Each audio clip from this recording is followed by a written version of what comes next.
Bonjour peuple français. Ici Anonymous Seine-et-Marne. Flash info spécial. Sur l'ouverture de la loi antiterroriste, qui va être votée cette semaine. Au nom de la lutte contre le terrorisme, tous les Français vont être fliqués et notre liberté sera davantage restreinte.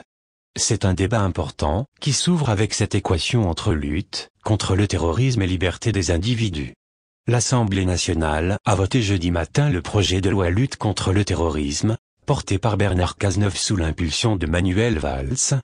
Le ministre de l'Intérieur a fait adopter, dans un grand exercice d'acrobatie politique, l'article 9 qui prévoit le blocage des sites internet par l'exécutif, sans décision préalable du pouvoir judiciaire, une mesure contre laquelle il avait voté lorsqu'il était député et que l'UMP l'avait proposée en 2010. Cette mesure était soutenue par les groupes PS, UMP, UDI ou encore SRC, illustrant bien l'éternel fantasme de contrôle d'Internet, qui rassemble droite et gauche.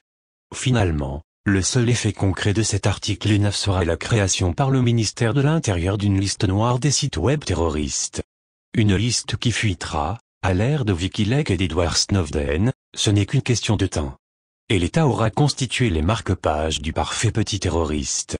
Ce texte vise à renforcer la lutte contre le terrorisme et à prendre en compte les évolutions récentes des actes de terrorisme. Afin d'éviter que certains ressortissants ne se radicalisent à l'étranger et risquent de présenter une menace à leur retour en France, le texte met en place une interdiction administrative de sortie du territoire.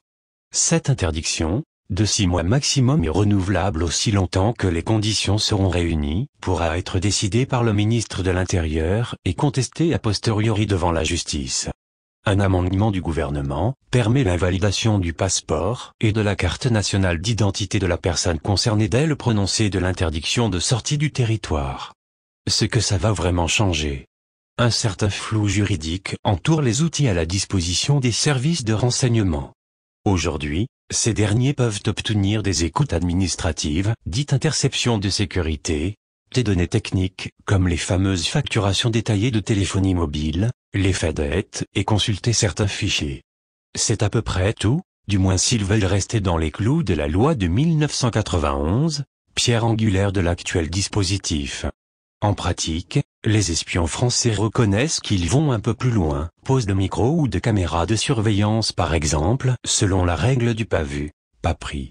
Avec ce texte, leurs moyens techniques vont s'accroître en toute légalité. Ordinateur.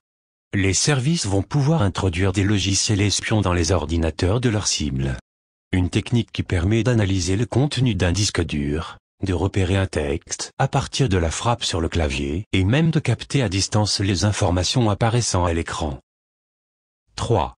Géolocalisation. Demain, les services de renseignement pourront légalement poser des balises dans les véhicules permettant de les géolocaliser, comme c'est le cas pour les services de police judiciaire. 4. Micros et caméras. Le projet de loi prévoit que les services puissent installer des caméras et ou des micros au domicile de leurs suspects. Puis je sais, de sources sûres par l'un des services du RG Paris, que même si vous gardez votre ordinateur et téléphone coupé de Internet, lors des patrouilles de police dans les rues, ils disposeront des appareils qui permettent par réseau Wi-Fi et Bluetooth de récupérer toute information qui transite afin de mieux surveiller tous nos chers ordinateurs. Toute notre liberté va être encore réduite de beaucoup.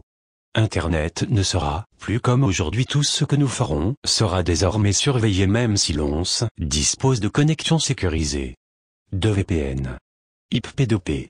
Tout cela ne sera plus. Car ils vont sur le net. Et sous forme de mise à jour des logiciels espions type Keylogger.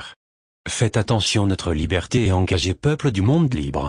Nous sommes Anonymous, nous sommes Légion, nous sommes partout, attendez-vous à nous, et pour très bientôt, ça va chier. Si notre liberté est engagée.